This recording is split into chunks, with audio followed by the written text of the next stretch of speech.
much for coming out tonight, and we welcome you to the Neenah Historical Society and the Neenah Library's collaborative program series that we present on historical topics of interest to the community. We do have some resources on the side table. If you are interested, we have some brochures. We have the DVD for sale, Hometown Stories, Neenah-Menasha, if you haven't seen it yet. That's just an amazing video, and we have them available for purchase, and all proceeds benefit the Neenah Historical Society. I'd like to just give a couple of announcements of what's coming up in our program series. Next month we'll be skipping to the fourth Thursday of the month instead of the third. So we'll be meeting on February 22nd, and our topic will be Neenah's travel trends then and now. So we'll be talking about some of the amazing trips that people from Neenah in the past took, because we have their travel journals and photos. It should be a really interesting look at what travel was like in the early 1900s.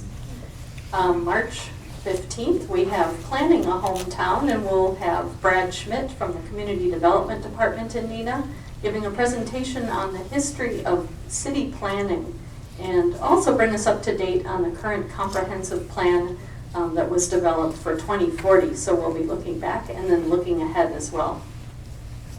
On April 19th, we'll be wrapping up our series for the year with a presentation by Neenah's Community Band. That should be a lot of fun. They'll be talking about their history. They also will be performing some music, so it should be a really great time. So we welcome you to attend any and all of those programs.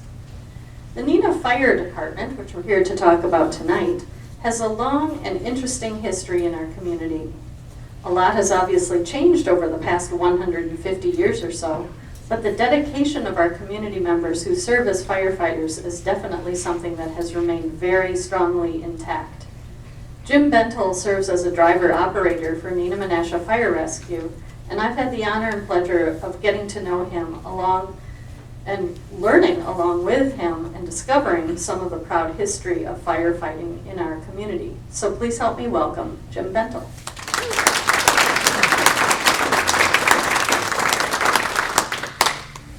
Thanks again for coming tonight.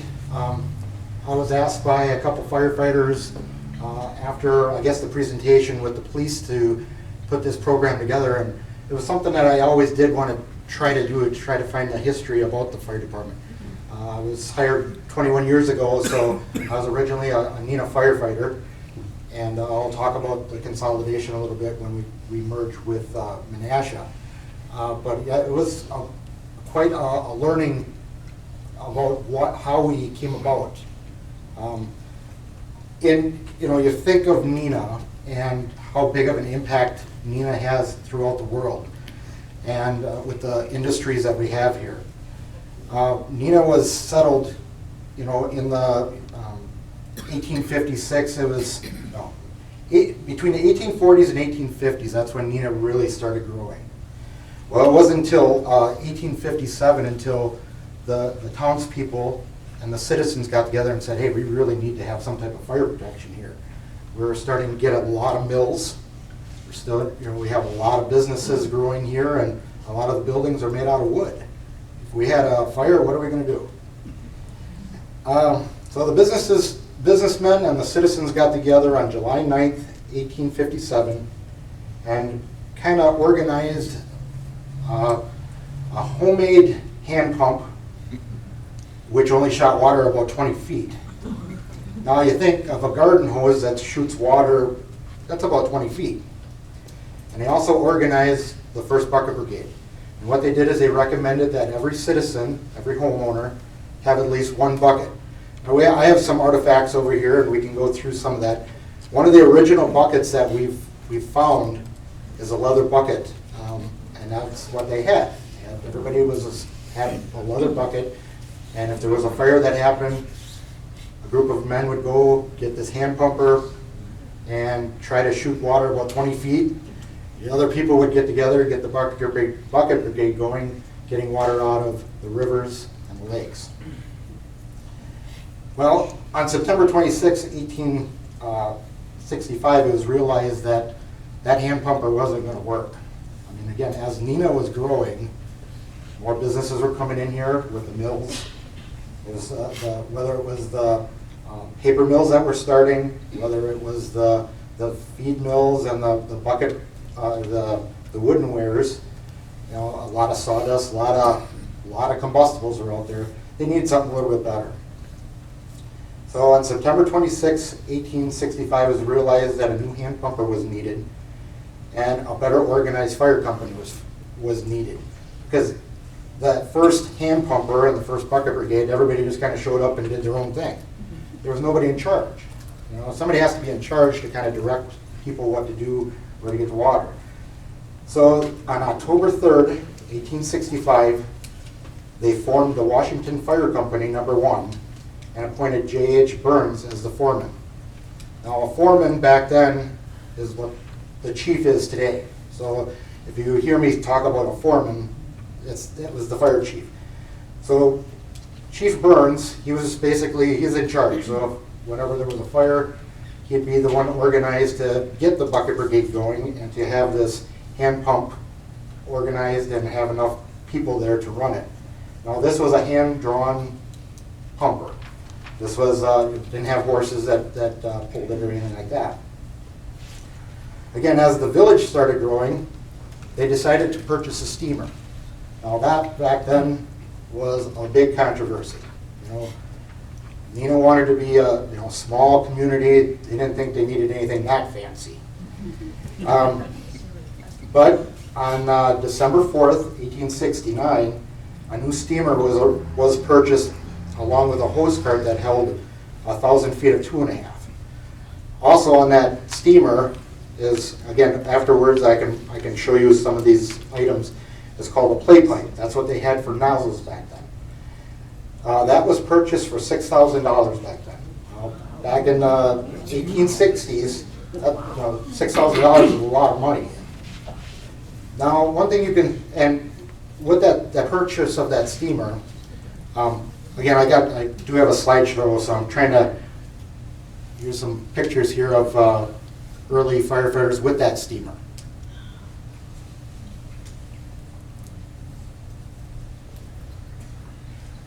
Were these volunteers? These were all volunteers.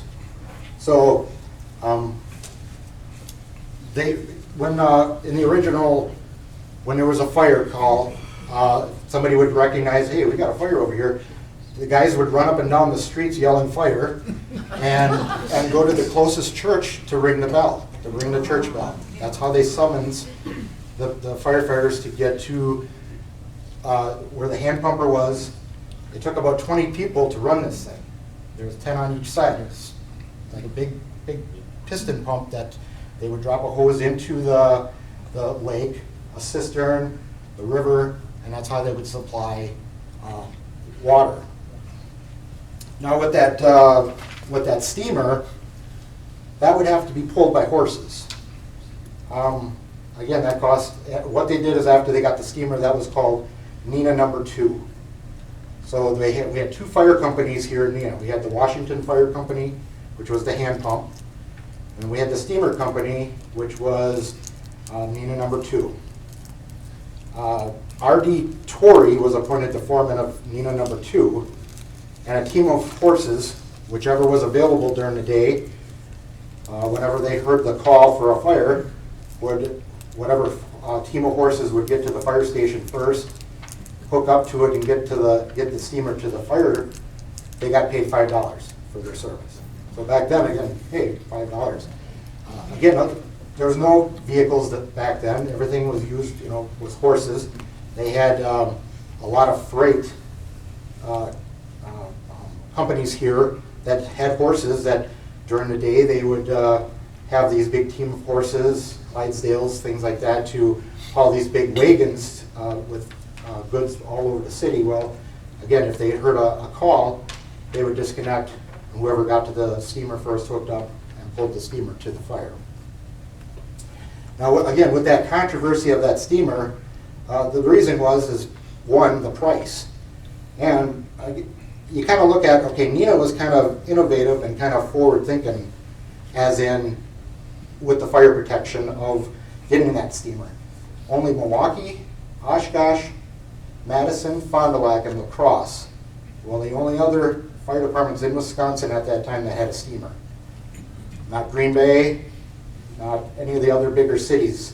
Neenah was the sixth department or city or village in Wisconsin to actually have a steamer at that time. The village decided, okay, we got these two fire companies, where are we going to keep them? Back in 1869, the village passed a resolution to pay John Bergstrom Hardware, and they paid them $12.45 a month to house the steamer. They paid Levin and Clark Stovepipe Company $20.28 to house the hand pump and the hose cart. Now both those, what we could figure after all our research is that those were on Cedar Street. Now if you didn't realize this, Cedar Street back then is what commercial is right now. Okay?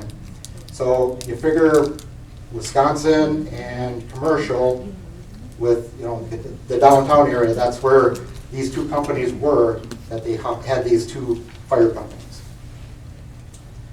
On March 9th, 1870, the village of Neenah consolidated both fire companies underneath the trustees of the village, which means that all purchases, all decisions that were made fell underneath the village.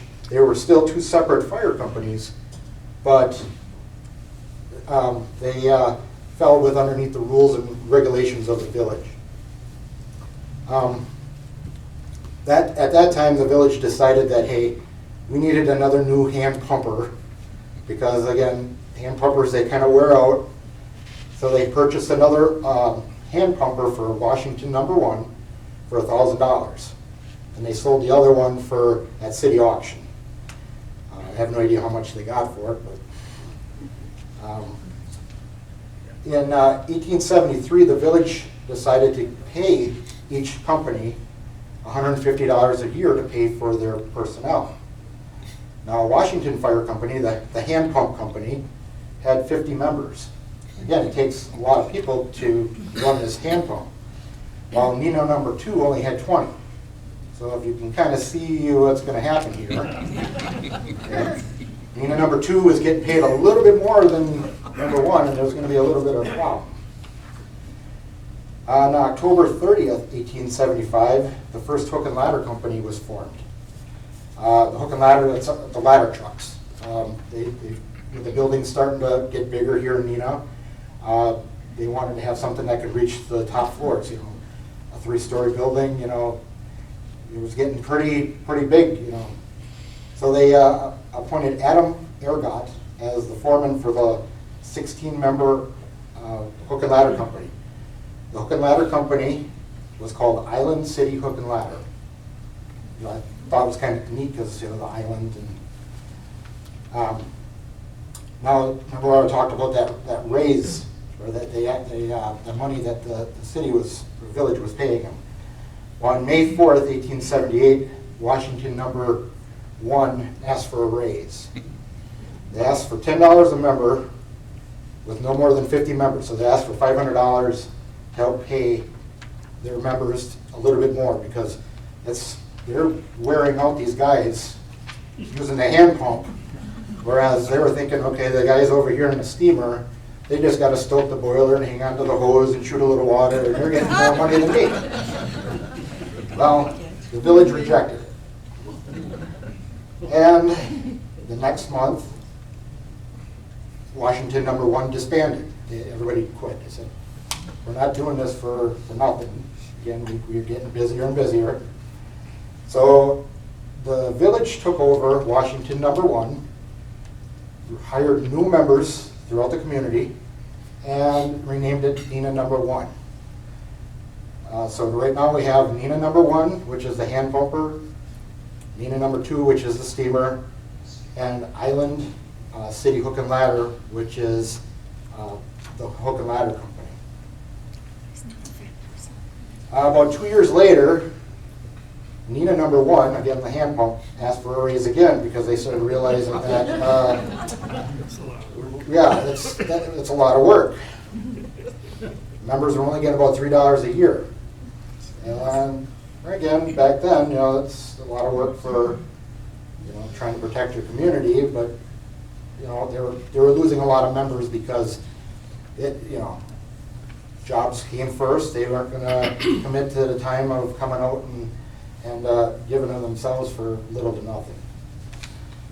So members just stopped showing up. Again, the council rejected it. From that point on, there was still a core group of members that showed up. So it was still around, but the steamer pretty much took most of the calls back then. In 1888, the city built a new fire station, police station, city hall on the corner of Doty and Commercial. That's where the clock tower is. They moved all the fire companies there, which was the steamer, hose wagon, ladder company, and the hand pumper. Basically, they put the hand pumper back in the corner, and it was there, but kind of, if we need it, we'll use it, but we'll use the steamer first. The bell tower was used to summons firefighters for calls. Again, whenever there was a call before that, the guys would run through the city and the streets calling fire, go to the closest church, ring the bell to alert firefighters. Now they would just ring this bell that was at City Hall and alert the firefighters. Now shortly after they built this, which I thought was kind of neat, is Neenah Paper was around at that time, or the building that was.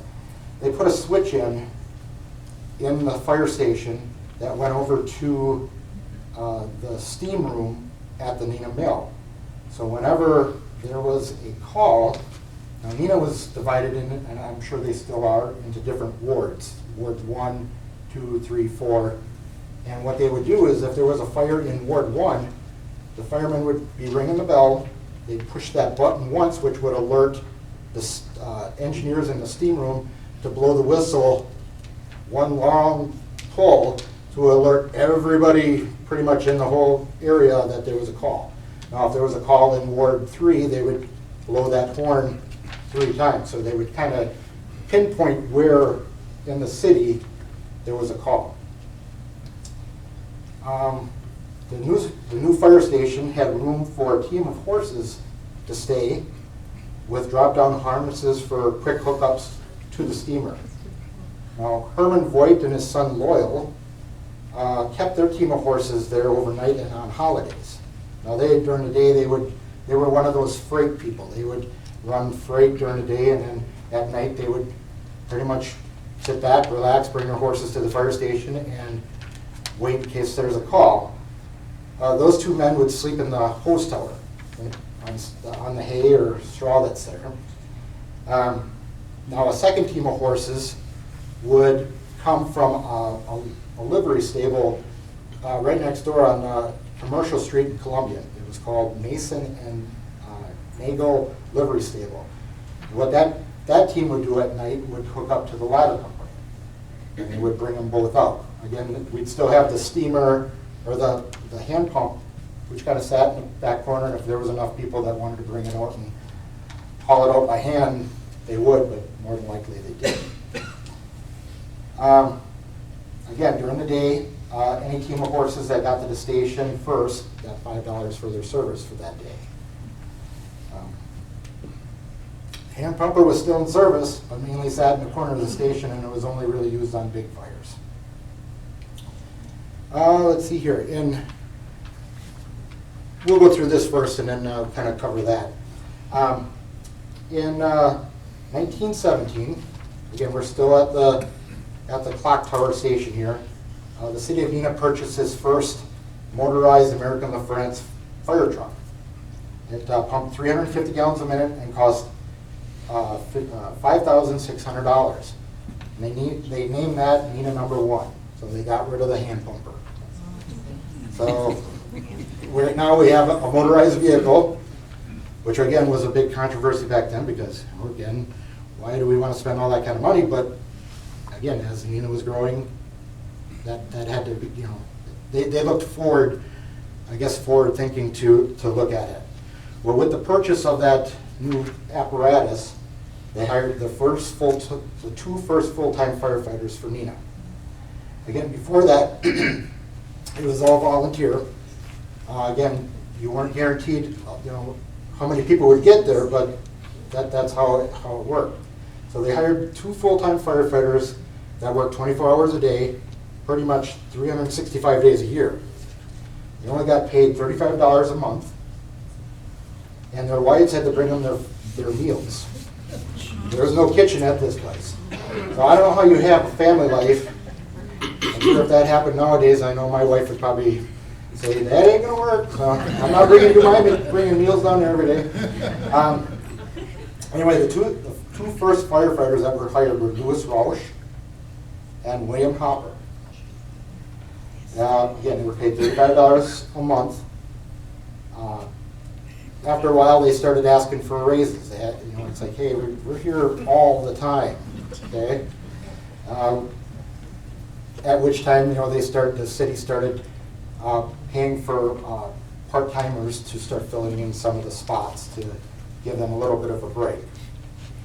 Shortly after these two men were hired, a lot of the volunteers started quitting because most of the time, these two guys would get the first truck out and have the fire out before the next fire company would get there, the steamer.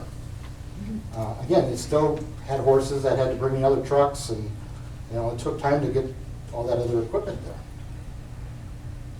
During the 1920s, the department added more full-time staff and had 10 part-time members. Pretty much all the volunteers were replaced at that time, just because of the way the city was growing. A lot of people couldn't leave work. If you were working at the mills, fire call came in, you just can't drop what you're doing and shut down a paper machine or a woodworking machine and try to drop everything to get to a fire and help out. In 1922, former Mayor C.D. Clark donated his personal vehicle to the fire department for the first department ambulance. The department ran basic EMS ambulance service until the middle of 1970s. Is that right, Boot? Yes, it is. It is, okay. We got a couple of retired firefighters in the back corner, so they're critiquing how I'm doing it. And they're going to report back to the chief.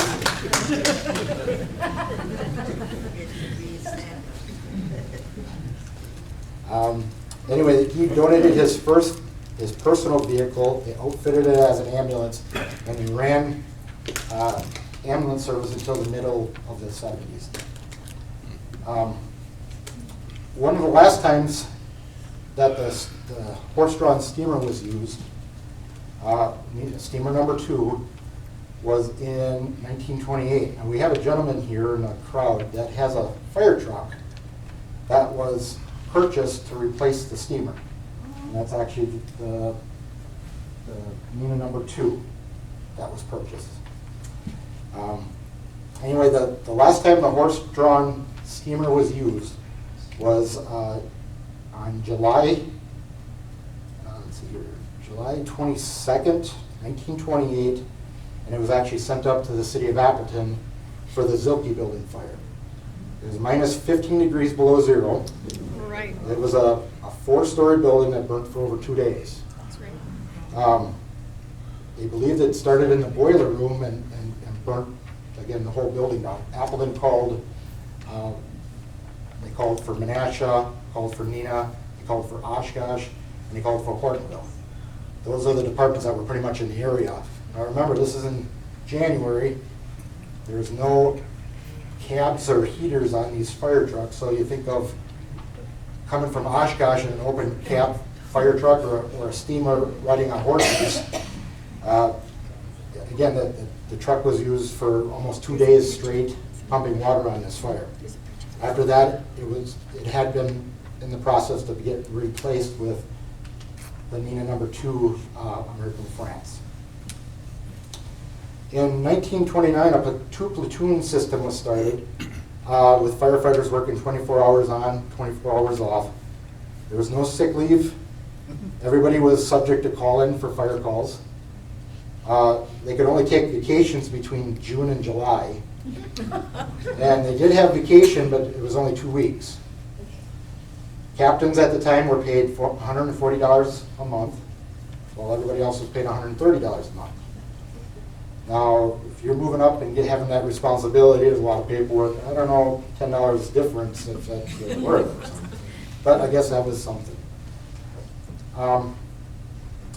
Unfortunately, on June 3rd, 1931, Neenah Fire Department suffered its first line of duty death. Fire department was called out around 7 p.m. at night to the 300 block of East Wisconsin Avenue, right? Kitty corner from right down here. There was a smell of smoke in the area, and as firefighters were responding, the number 1 engine and the hook and ladder company, they kind of went past the house which was on fire because it was just a smell of smoke, and somebody said, "Hey, there it is, it's upstairs." And they found the fire on the 2nd floor.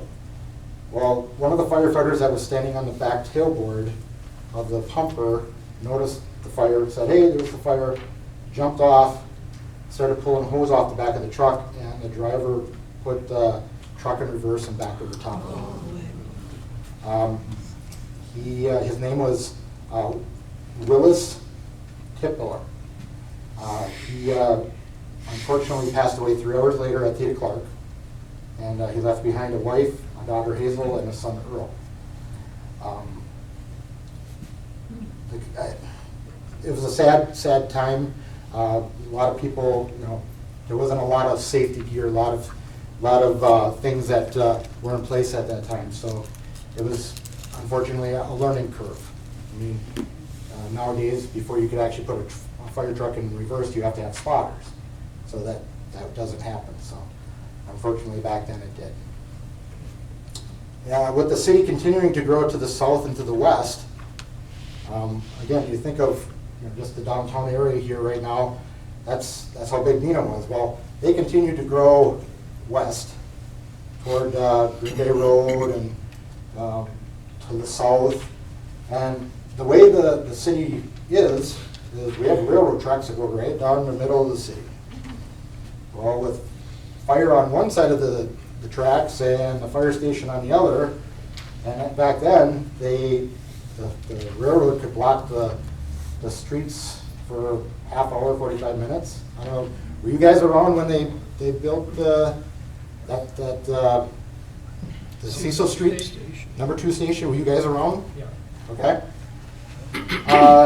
In 1959, when they built that second station, it was on the corner of Cecil and Harrison, and at that time they hired 12 more firefighters, just because of the growth of the city. Again, response time is everything when it comes to fires. If you think of a fire growing, every minute that fire doubles. Well, if it takes you how long to get from this side of the city to the other, and you got a train blocking it, by the time you got there, everything was pretty much lost. So that was the main reason to add another station, more personnel to cover that station. After that station was built, the roster was, everybody was full-time at that time, with 41 members. That included the chief and deputy chief. In 1964, a new headquarters station, which replaced the clock tower station, was built on the corner of Columbia and Walnut. That's still there at this time. We call that Station 32. All the fire department members moved out of the clock tower station and moved into that one. Unfortunately, at that same time, in 1963, we had our second line of duty death that occurred. Fire Chief John Zick, obviously he was the fire chief at the time, was out training at one of the stations and died of a heart attack. So we had actually lost, he was teaching a class at the time and died of a heart attack at the age of 67. With the city continuing to grow to the south and to the west, it was decided to build a newer station in 1994 on the corner of Breezewood and Tuller, closing the Cecil Street station on Cecil and Harrison. They did a joint building with Foxfire Tech at that time to do a fire training center. So part of the fire station was Foxfire Tech's training center, while the other part was Neenah Fire Station 31. That fire station is still in existence and still being used to this day. In 2003, Fire Chief Len Vanderweist was doing some studying and some different papers through the National Fire Academy and was working on how can we do a better job at working with our neighboring departments. One of the things that came up was the consolidation of the Neenah Fire Department with the Menasha Fire Department at the time. With one street basically kind of dividing us, we worked close together already.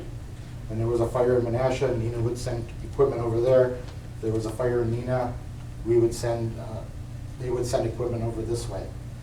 So in 2003, we consolidated both departments into one, making Neenah-Menasha Fire Rescue. We currently operate out of 4 stations. We currently have 68 members.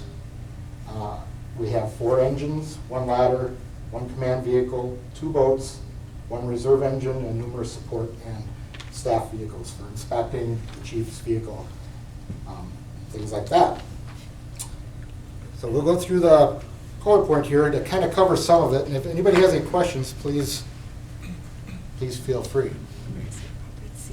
Again, these are the volunteers back in 1869. That's the hand pumper that's actually right there. They figure in downtown Neenah on Wisconsin Avenue somewhere. What they would do is every Saturday they would practice. All the volunteers would get together. They would do a little practice. They would get ready for parades. They'd shine it up, clean it up. Afterwards, they'd go and kind of relax at a local pub and hope there's no fireballs. Again, 1863, only equipment available was Bucket Brigade and a hand pumper that only shot water about 20 feet. And then they purchased the Silsby steamer. This is the steamer right here. That was the big controversy. Again, this is the 6th one in Wisconsin. How was that steamer fueled? That was either coal or wood. Well, it'd take a while to Take a while. build a fire. What some departments did, and at first, they would have like a boiler at the station that would be stoked up all the time. Now, obviously at the beginning, when they first got this, they couldn't do that. And so they had everything all set, ready to go. Basically, the first firefighter that got to the station, they got the team of horses going, they got the fire going in the boiler to get the pressure started to build up. So I mean, it took a while. It might take 5 minutes, 10 minutes to start building up some pressure. So once you got on scene, you know, it might have taken a little bit to get the pressure going. What was the purpose of having, what did the steamer do? Did it? The steamer actually put out more pressure. What it does is it built up, it's like a big crock pot, or Okay. you know, it was a steamer. So as there's a pump on there, and I don't know if you can see it, the bottom portion right here is actually the pump. Mm-hmm. And there's like rotary vanes that as the steam built up, it would turn this pump really fast. Okay. And it would, the more it turned, the more pressure it got. And the water still came from somewhere else? The water still came from the lake, the rivers. At that time, some of the way the city was growing, they put in different cisterns throughout the city. Mm-hmm. I think one of the cisterns was on the corner of Winneconne and Church. I believe there was a cistern over that way. And obviously, over the years, they started adding hydrants, started adding water mains and things like that. So,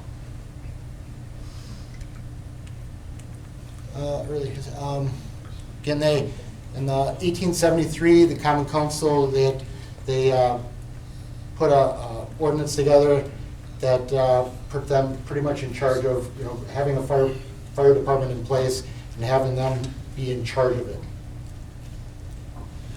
This is right after they, Neenah Fire Department steamer and the hose cart. This, we figure, was one of the, when they first got the steamer, some of the townspeople, the big business people, donated money toward it to help purchase it. This was one of the gentleman and his business. They figured it was a sawmill that was down by the lake that had it. So I think they went around right after they got the steamer and kind of got their pictures taken with all the people that donated money toward it. Now this was a hose cart. This is that was from Madison Fire Department, but it was pretty much identical to the hose cart that we had here in Neenah. That's the thing that had a great big spool on it that held 1,000 feet of 2.5. How many fires a week would you have when you had volunteer fire department? I mean, Back then, yeah, one or two. a month or something? Again, with the mills growing and coming here, there was a lot of new technologies that was coming out. They were making paper back then with soaking rags and kerosene and things like that. Well, that stuff spontaneously combusted. And there was a lot of mills, woodworking mills, that had a lot of sawdust. So they could have 2 or 3 fires a week. Some weeks they might not have any. It's like any department. The last thing that you ever think about is having a fire or needing fire protection until you actually need it. Yeah, this is the city hall built on Doty and Commercial right after it was built and they were moving in. Hook and ladder truck, hose cart, and the steamer. The hand pumper was still there, but I think, like I said, they pretty much parked it in a corner and, oh, sorry, I didn't here. Here's another picture of the steamer. Here's the first ladder truck that was purchased. Now this is the same type of ladder truck that was purchased to replace the horse-drawn hook and ladder company. Now this truck right here kind of plays a part with the Santa float. Because when they replaced this truck right here, they actually took the back off and used that for one of the first Santa floats, where they make the float on the back of that. Pumper number 2. There he is right there. He's the owner of that truck right now. Now this is the truck that replaced the steamer. So when they replaced the steamer back in 1928, again, the last fire that the steamer went on was in Appleton.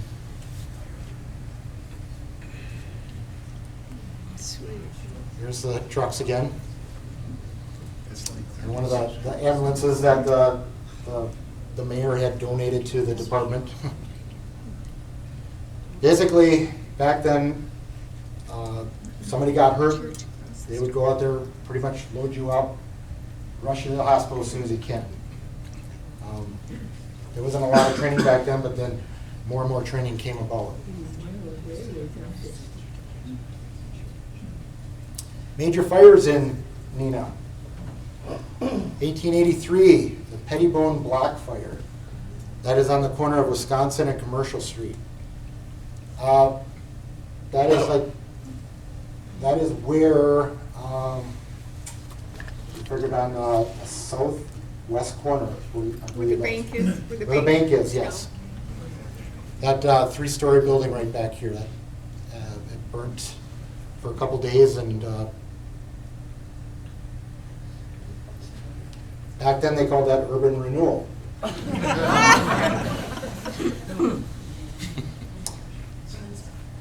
This was on the northeast corner of Wisconsin and Commercial. This was a Busy corner. Oh yeah, very busy corner.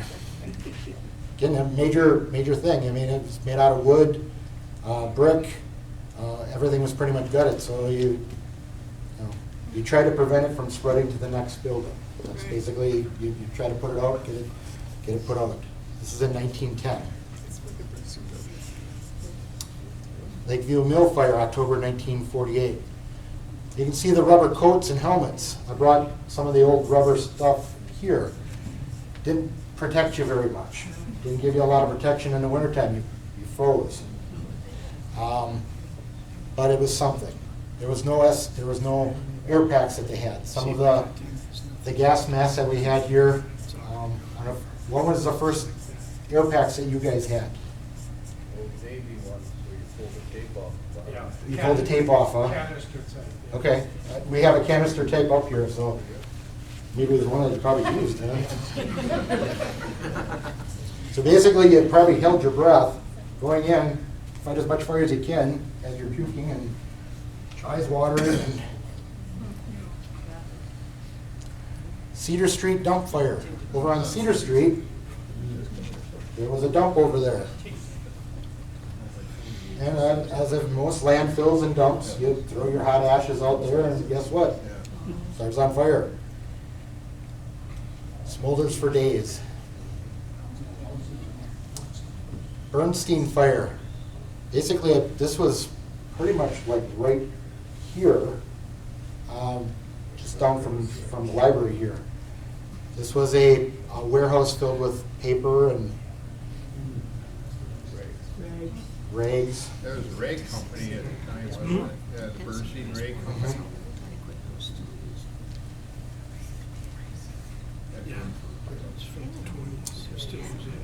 This is 50 cent, just another picture of it.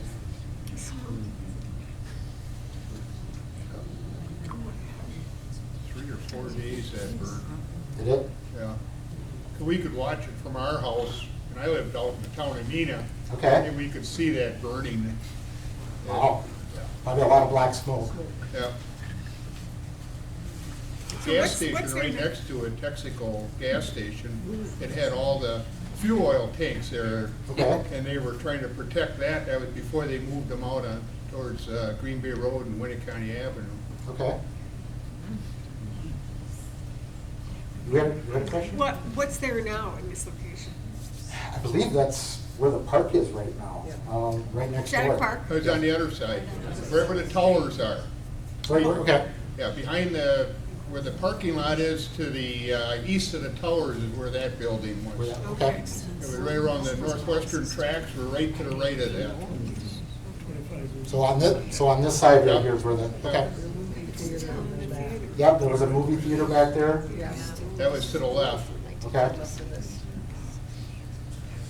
Wieckert Lumber Company fire, 1963. That was on, I believe, North Commercial Street. I think where the Alta building is now. I believe that's where we figured that was.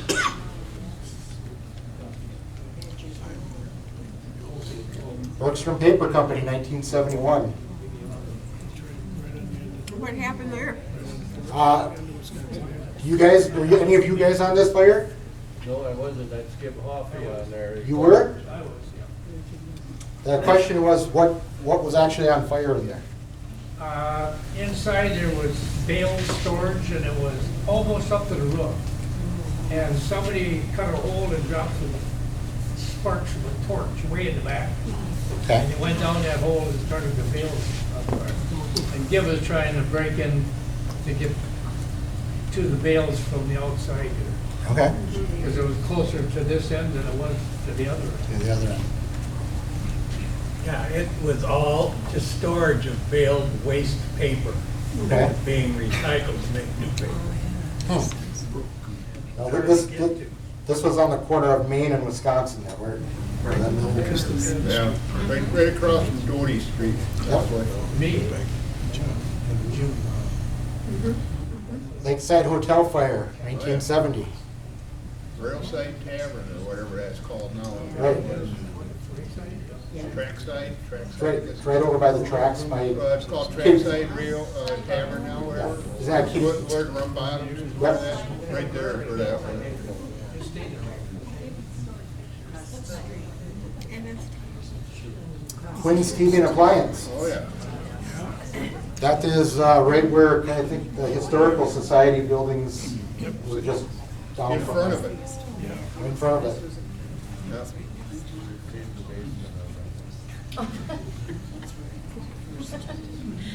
It goes hardware, 1991. We almost lost 3 firefighters that day. There's 3 firefighters on top of the silo when it blew. I don't know if any of you two working that day? I got called in Okay. to replace one that was up there. Okay. See them in the top part of the silo. The only way off the top was down that ladder. Yep, that was fully extended 100 feet in the air. So It was. It was getting hot. she was getting hot. One, Captain Lawson, he burned his face, I believe. Dave Grable burnt his hand, and I think with Larry Zarda burnt his hand as well, or They didn't have any of the mask equipment that we had very little of okay. at that time, and they were trying to get up because the baghouse is on top of that silo, and that's real fine powder sawdust, and it was like a small A little explosion. explosion that erupted. After that fire, they made hardwood products, put in a deluge system. We didn't claim. Yeah, we don't send anybody else up on top there anymore, and we've had fires since this one there.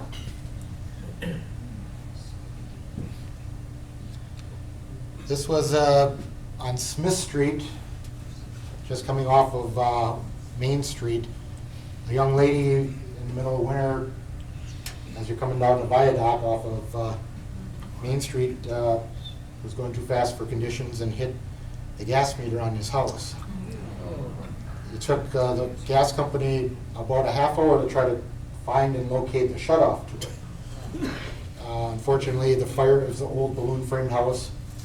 It was about 10 degrees below zero. So everything was freezing up, and we made a lot of ice that day.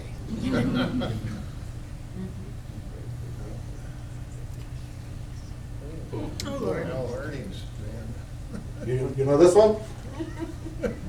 I've seen that one, yeah. Okay. This was an RV that was parked in between 2 houses over, I believe, on Zemlock. Yeah, somewhere in that area. Okay. And came across as a vehicle fire.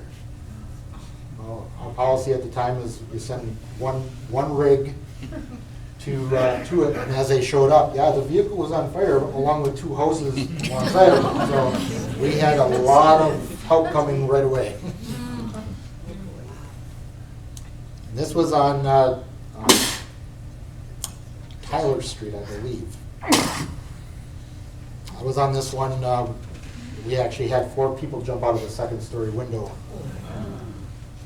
This is a home? This was a house, yes. This was a front porch that extended into the, right in front of the, or right on the other side of this porch right here, that's where the stairs were to get upstairs.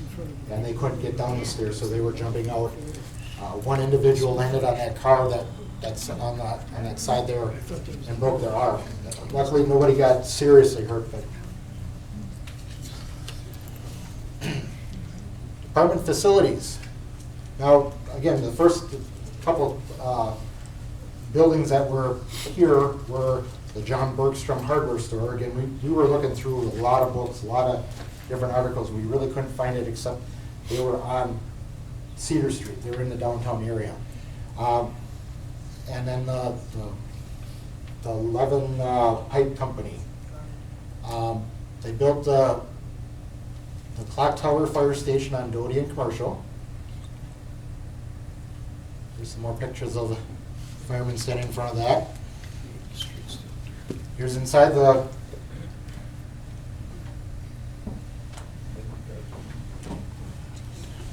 and then in again, we talked about they built a new fire station in 1964. This is the one that's over just a couple blocks away here on Commercial and or Columbian and Walnut.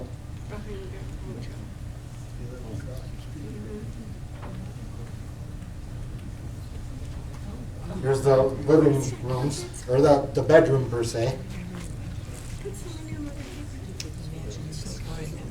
Now it's not everybody gets their own bed like they used to. Now back then, I know I snored pretty good. I know Boot, you snored pretty good. So yeah, we would have snoring contests at night, you know. One Sometimes you- telephone? What's that? One telephone? One telephone, that's probably where the captain slept. So if somebody called in like, hey, I smell something, or it's not really an emergency, but I want somebody to come and check it out, they would call the fire station and report a fire, report something, and we'd have to go out and investigate it. Here's the Cecil Street station, station number 2, in 1958. They built it in 1959. After we moved, the department moved out of there, it turned into a Knox Furniture, I believe they used it for a little while. And then they tore it down when they put the viaduct in for Cecil Street. Look at all the toys that we got. Again, the fire department's always been pretty active in the community. We do the Santa float, we did toy drives.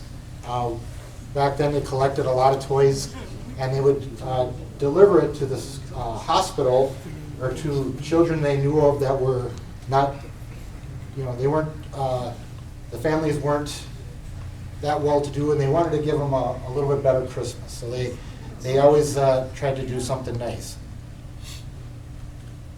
They did fire inspections. Now everybody thinks about fire inspections. Why do you got to do that? Well, one thing, as a fire department, we're always trying to put ourselves out of a job. Okay?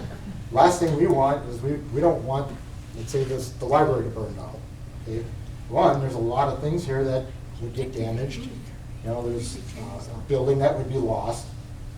We don't want anybody getting hurt. So we come through here and we do inspections twice a year, every 6 months. And things that we're always looking for are the obvious fire safety things that, are the exit doors blocked? If we would have a call here, can we get out of those? They have a sprinkler system here. Is the sprinkler system up to date? So if there was a small fire, would they activate? Are the fire extinguishers up to date? Or, things like that. That's the things that we're always looking for. We're not, some of the bigger places or even the little small places, they always think, oh, great, the fire department here they're going to try to shut me down.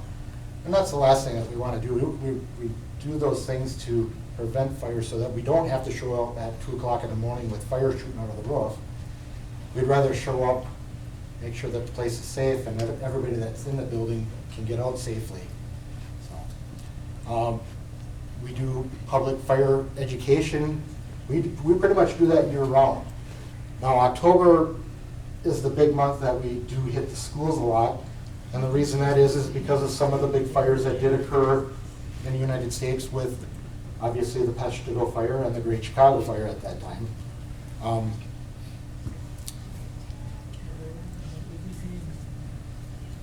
Fire Prevention Week, Police Department, the chief.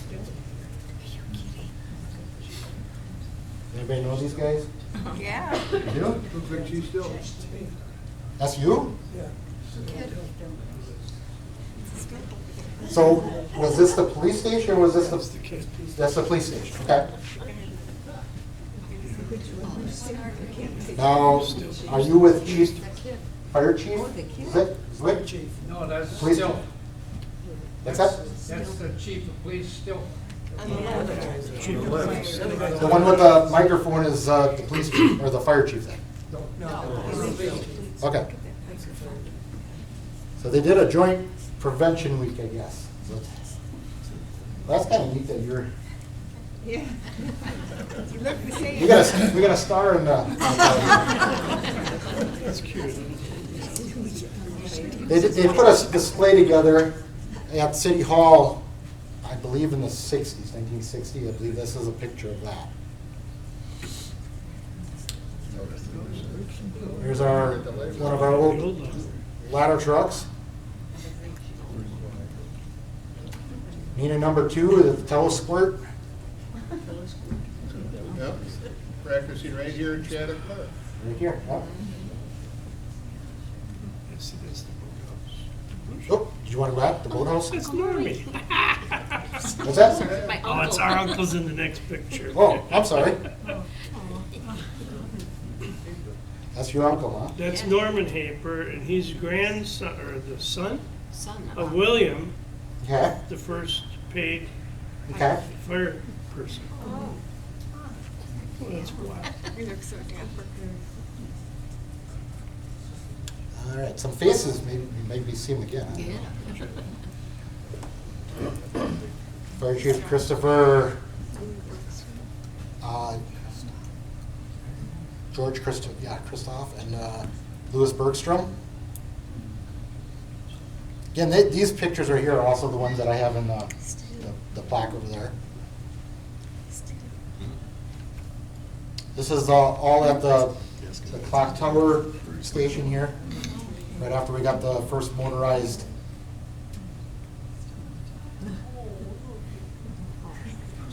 August. Mhm.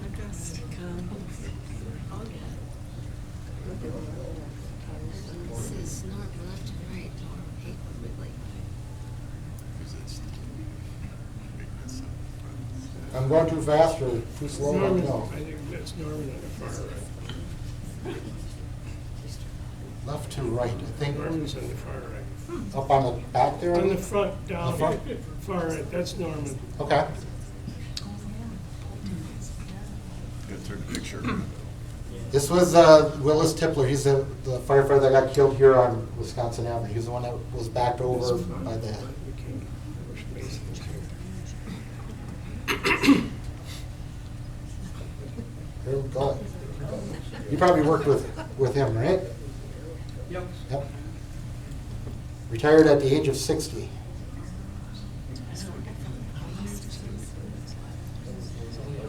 Here's Chief Zick. He was putting what he was doing right here is putting little invalid stickers together. I actually have one of them. Oh, you put it on your front door? You put these on your front door, so if you had a person that couldn't get out, as the firefighters got there, they'd see that. They'd make sure that you do a quicker search than normal. So this is one of those that are sitting on that table there. Anyway, he's the fire chief that did pass away from a heart attack in 1963. The Santa float. Well, there are children in here, is there? That's a pretty scary Santa Claus.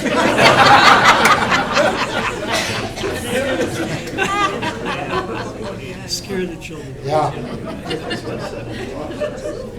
Anyway, they would ride along, they would have Santa ride on the fire truck, go throughout the city, dropping off those presents that they collected, or the toys to the hospital, to the children that were there during the Christmas time, or to any families that they knew weren't going to have that great of a Christmas, so they would specially stop at different houses.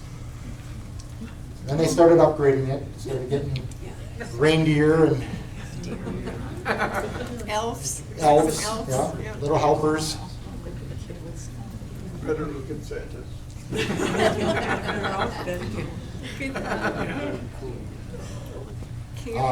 Yeah, Campo Trucking, they after a while, the chief and the firefighters got together and asked if Campo Trucking would be able to help do this, because, again, we were taking a fire truck kind of out of service to do this, and they didn't, with the call volume constantly going up, we didn't want to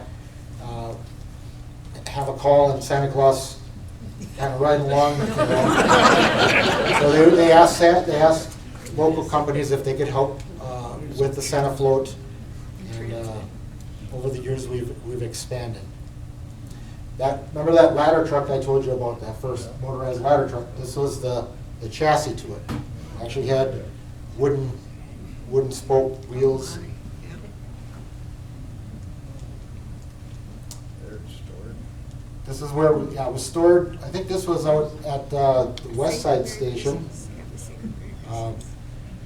Right now, that's kind of how I don't know if that's how they always did it, but we stored it like at City Garage. We'd cover it up and make sure that everything is kind of summer-proofed for the mice and rodents.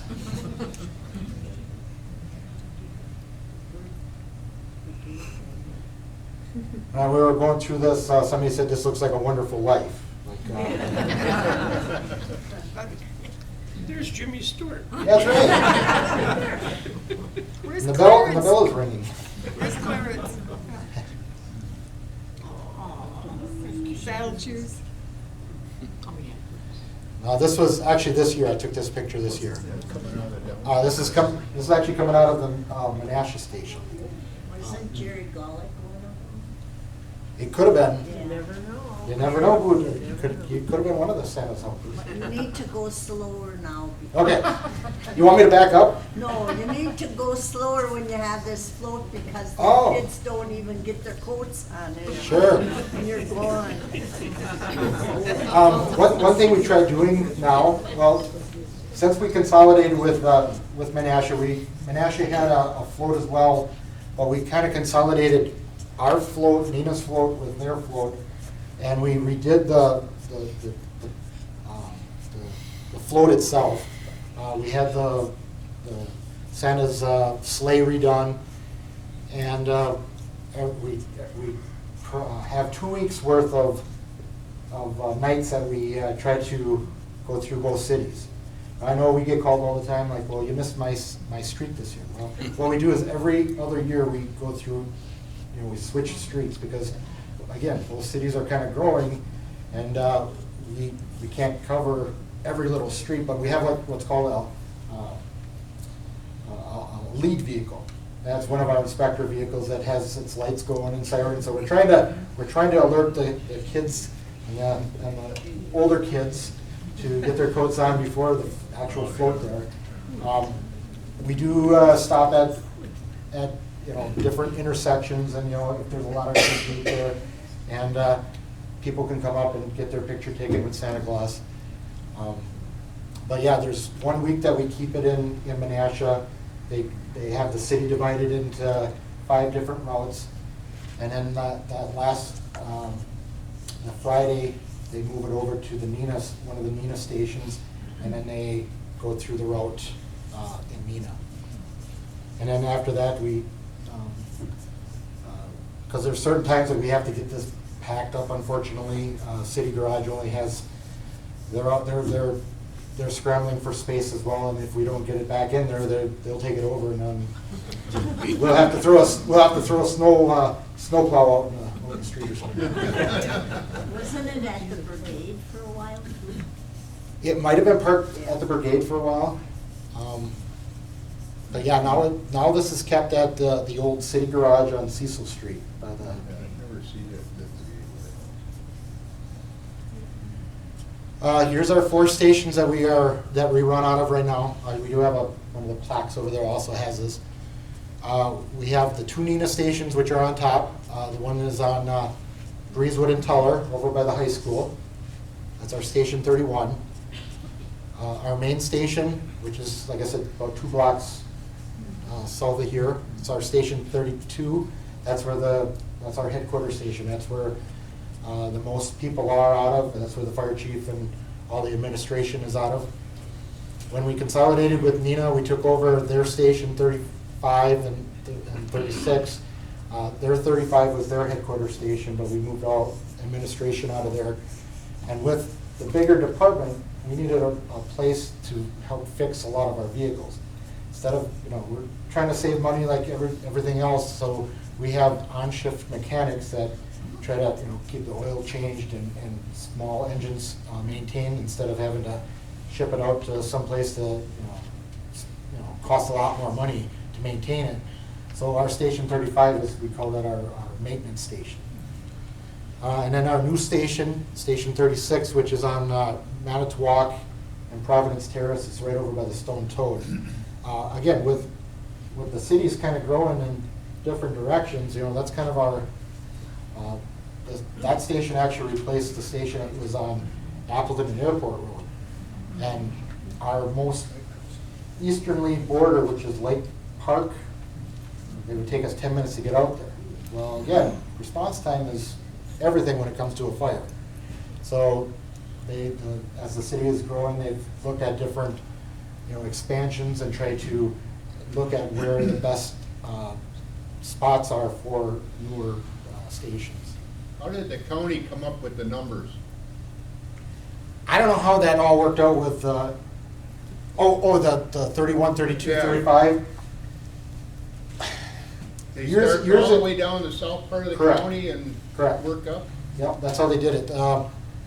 Again, years ago, it used to be Station 1, Station 2. They were, I guess why it kind of occurred is they were starting to have a lot of bigger fires out in the country. And they would call, let's say, Town of Oshkosh Fire Department or Vinland Fire or Town of Neenah or whatever.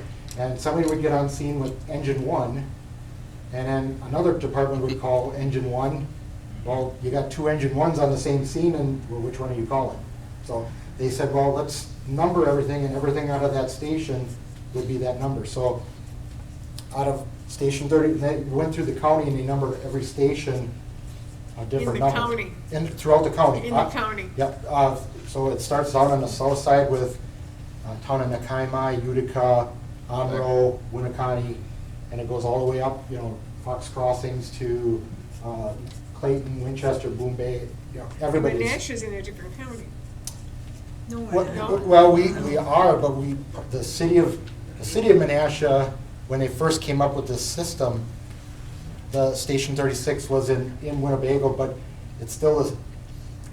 I'm actually stationed out of Station 36. We call that the Tri-County Station. Okay. Because we go, a lot of calls into Appleton. We do a lot of aid with Appleton. So we go to Outagamie County, right across the street is Winnebago County, and we're in Calumet County. So we're kind of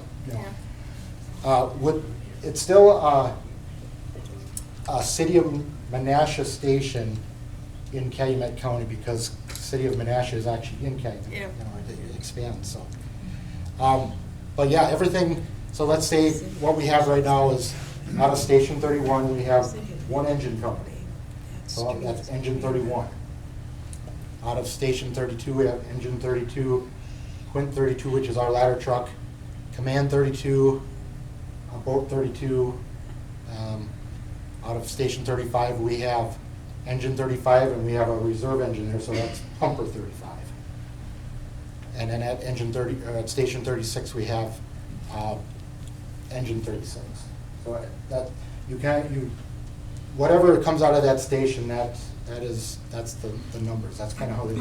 Yes. So where does Fox Crossing fit in here? Because that has gauze on it. Fox Crossing would be like Station 40, Station 41. I believe that's your numbers, right? We have a couple Fox Crossing firefighters here too. Oh, good. So they come in. Yeah, I mean, we call Fox Crossings in if we need help. They call us to help them. Again, every station has their own numbers, so I look at, we're all in this together. If there's a fire, and years ago it was, we can't cross that border there because that's in the town, and unfortunately that's a big deal. And there was people that, I don't want to go over there because what happens if I get hurt over there? Well, you're still on duty. You're still going to get paid. You're still going to get covered by the city or your town or community. And a lot of those barriers have been knocked down. So. Thank God. Let's see what else here. Here's one of our old patches. Here's one of our other old patches. Well, it was newer. They called that the broccoli. It's actually the council tree. The council tree. So I think you'll still see that emblem with on the DPW trucks and water department trucks. But when we consolidated with Menasha, we came up with this logo right here. That's all I And have the there. slideshow. And that's the end of the slideshow right there. Thank you. Sure. I can cover a couple of the things over here. And What is that? That's a- Pressure. this thing right here? All right, I don't know if I need this or not. I'll try to talk loud. When we first had the Washington Fire Company 1, and that's the hand pumper or the steamer, the foreman, the fire chief, would, how he would direct his people, we got radios now. We talk on the radio, everybody's got a radio, hey. Well, they didn't have radios back then. Well, hey, Joe on the other side of the building, well, they would talk through here, kind of. Megaphone. Megaphone, Yeah. that's what this was. Sure, fancy. Well, of course, they're Fancy. fancy, Some of Antique these are, roadshow. this one has the steamer on it now. It's So this- embossed. so, yeah, this was actually a number 2 steamer. This was the foreman for, Give us a demonstration. that's all right. Again, this is an actual leather bucket that was one that was designated for fire for one of the, when they first formed the bucket brigades. Every community, every citizen in the community was recommended to have at least one bucket available so that if there was a fire, they could grab it, go to the lake, go to the cistern, go to wherever to get a bucket, run back, throw it on there. I don't know how much water you Did could. they pass them? They must have You passed. could pass them. Some of the buckets, this one doesn't, but some of them had a rounded bottom to them. And the reason was that, is if it had a rounded bottom, you couldn't set it down. Ah. Otherwise, you'd set it down and tip over. So that was part of the reason why they had round bottoms, so that you'd keep passing the bucket. Otherwise, you set it down and What's your shoes? you get your shoes are wet. Well, they aren't gonna burn now, right? Here's one of the first shut-off nozzles that they had. Pretty sure it leaks a little bit now. This is all brass. Brass, or, yeah, I'm pretty sure this is brass. American La France.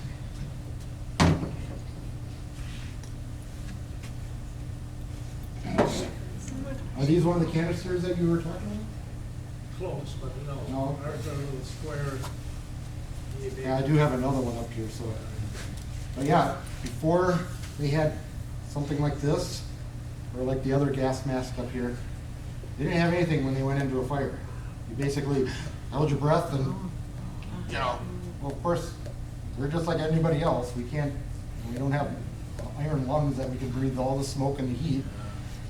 Obviously, back then, a lot of the products that were burning were wood, paper, it wasn't all the plastics and the polyesters, all that stuff that creates all the, the nasty, Inhale. yeah. So what would have been in the canister, excuse me? Oh, there's like a powder in there. It really it helped.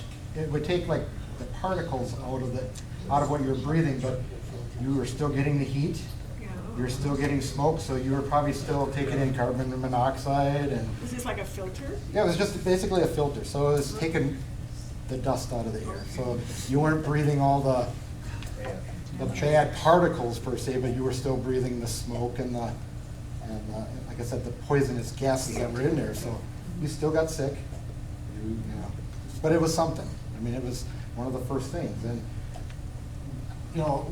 when you first had these, a lot of times they stayed right on the truck because as a fireman, you were classified as a wuss if you put one of these on there. Yeah, it looks like it's in good shape. Yeah, it's almost brand new, right? Again, this is one of the nozzles. This is one of the first nozzles they had on, it's called a plate pipe. So they hooked their hose on there from the steamer or from the hand pump, and they'd have to hang on to this thing, and that's how they put the fire out. You get pretty tired having to hang on to this for a couple hours. That's what you had. Is that Bryce's wish? This is.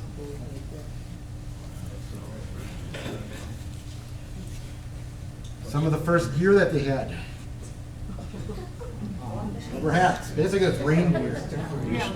Okay, now you think of how cold has it been You know, then minus, yeah, how, you put this on there and you get wet, you look like a glazed donut, you know, you can't, it doesn't really protect you. I mean, if you're pulling the ceiling down and something hits you on the head, yeah, I mean, it's gonna ricochet off your head, it's not gonna ricochet really off of here.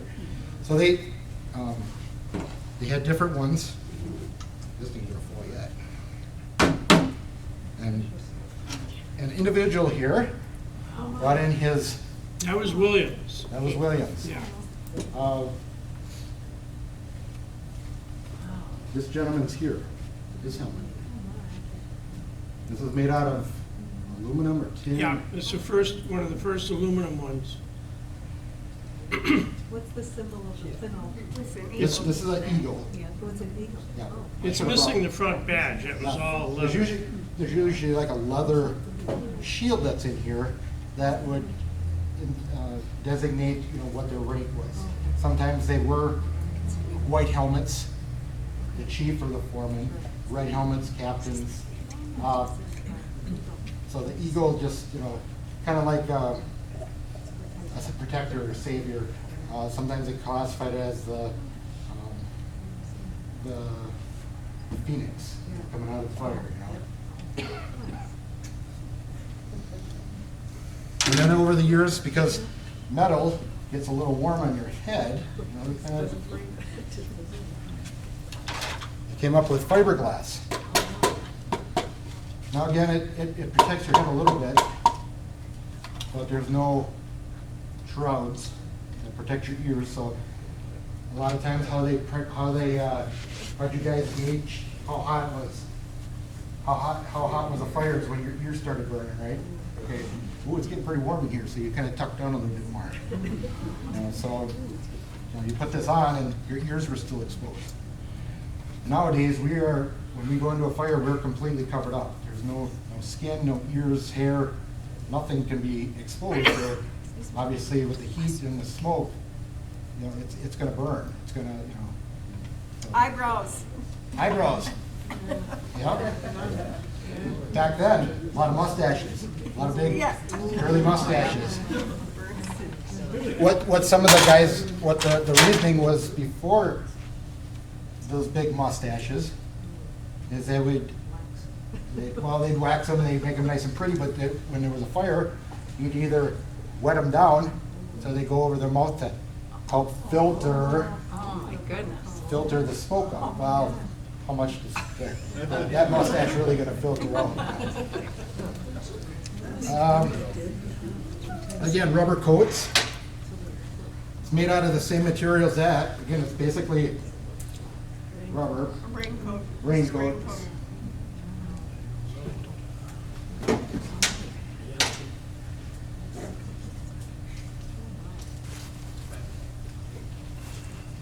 Jankowski got his old Which one? R. This is called a hose belt. When we first mentioned that we had when they first purchased that hose wagon, it was 2.5-inch hose. Well, that's pretty big size hose. That's what we have smaller hose now that we use, but back then they would have these belts that they would put on, and they would wrap this around a hose, and they need to put this over their shoulder to help hold it. And of course, with the couplings and things, there's like a wrench right here that they could use to unhook the hoses, uncouple them, or they put this on as a belt, and as they climbed ladders, they could use this as they could hook into a ladder. Kind of, you know. But everybody, I think back then, was issued their own. We were going through some old boxes and came across this. And I saw that it was engraved here, so I figured let's keep it. They do have some more modern ones. We have ladder belts that we wear when we climb our aerial ladder, and there's different techniques that we have to use when we climb ladders, like locks and things like that. But not too many of these are used anymore, but they're still available.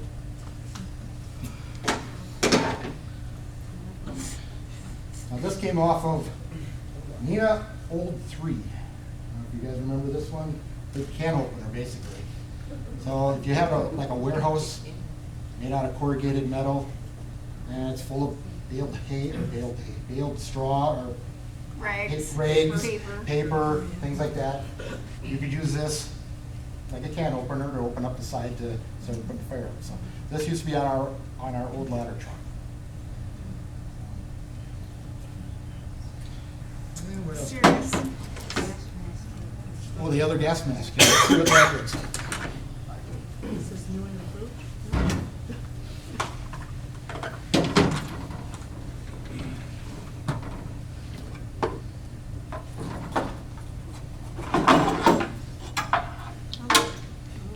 Oh, Lord.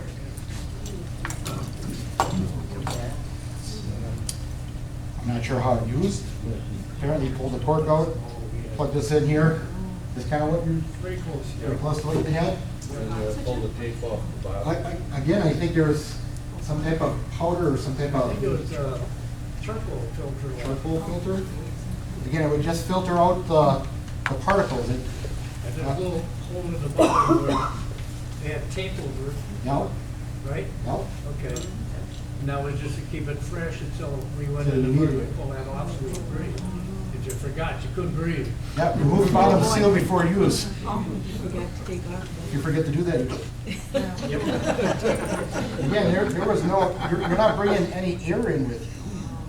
Like now, our air packs, we bring our own, you know, the air pack that we have on our back, that, we're bringing our own air in there, so we can breathe, we can walk around, and we don't have to worry about all the poisonous gases and the heat that's around. How much additional weight is each fireman carrying when they go in? Right. I mean, from boot to helmet. Boot to they helmet, must right, weigh from right now, a heck our- of a lot of weight now.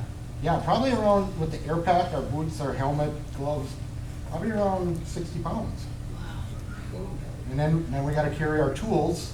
We always have to take a tool with us, an axe, or a pipe pole, or some type, so that if we get trapped in there, we can try to bust our way out. Yeah. And then if there's a fire, obviously, we're dragging a hose line in there. We always have to have a radio so that we can communicate, because you can't go in there and then trying to, you know, you need something, and you gotta walk back out. 60 pounds is a lot. I mean, my dog weighs 75. You don't have to have camera yet? What's that? Yeah, then you got your thermal camera, you know, so all extra stuff that you gotta take along with you. When you say you are breathing your own air, or you bring your own air with you, are you talking about a canister of oxygen, or just? We have a tank on our back that is full of air. That's right. Yep. Now, that only lasts us Half an hour. half hour. Obviously, if you're working. Got a half an hour in it. Yeah. If you are really working hard though, that could last you You burn that up pretty quick. 10 minutes, 15 minutes. So, And then you gotta go get some more yeah, oxygen. you go back outside, get another tank, go back in. So, we have a policy after 2 tanks, you have to go to mandatory rehab. You go in. Usually when we have a fire, we have Blue Cross ambulance, an ambulance here that takes our vitals, make sure that everything's okay, get something to drink. We carry bottled water or Gatorade on our truck so that we can kind of get our electrolytes. Rehydrate, yeah. Otherwise, we don't want to go back in there and, you know, you pass out. And you think of, you know, this time, you know, it's really cold out. Well, then in the summertime, when you get that hot, humid weather, you know, before you even put your gear on, you're already sweating. You know, and then you put 60 pounds worth of gear on and going into a 1,000-degree building that's on fire, you're really, you know, exhausted. Well, let's see here. We do have a little bit of the history of the float here. Kind of goes through. Chief Zick is the one that kind of formed that by getting the float set up and going. And again, throughout the years, we've just expanded it and kept it going. We love doing it every year. We try to get, again, everywhere, but the way the city keeps growing bigger and bigger, we can't cover every street every year, so. Let's see here. Some of the other things that we have are our districts that we cover. This is the way Neenah-Menasha is right now. So if you can't see it, if you guys afterwards want to come up and look at this stuff, great. Again, we are on duty 24 hours a day, 7 days a week. at the stations. We have 3 shifts that work, so there's a crew right now that's on. So do you work 24 hours? We work 24 hours, so we, Okay, so how many days? I mean, how many it's shifts? called a California swing. So we work 24 hours, so we go in, let's say on, like the next day I work is gonna be Sunday. So I work Sunday morning at 7 o'clock. I don't go out, come home until 7 the next morning. So I'm off Monday. I work Tuesday, so at 7 o'clock Tuesday morning I go in. I don't go home until 7 o'clock on Wednesday morning. Got Wednesday off, work Thursday for 24 hours. I get done at 7 o'clock Friday. So then Friday, we have 4 days off. So we're off Friday, Saturday, Sunday, Monday, And you go to Tuesday. and then you go to Tuesday, 24. So we're constantly rotating. We have 3 crews that are staggered that go in. And do you get enough time then to refresh and? Sometimes we do. I mean, right now, I just looked at some of the numbers that we've been doing just this year. We're averaging around 10 to 15 calls a day. So Really? Yeah. In this area? In this area, Neenah-Menasha, yes. That's including EMS, fire calls. We've been doing a lot of ice and water rescue calls. Everybody wants to get out there and go fishing. And we've been having a couple people drop through the ice. So we do all that kind of stuff that, you see the area in red, that's kind of our response, or if you see it over water, it's kind of our first aid area for water rescue. So. How do you coordinate? We're gonna wrap up, and if you have any questions, you can ask Jim before you leave, but we also wanted to just catch before any of the former or current firefighters Right. could pose for a picture up in front. Come on up.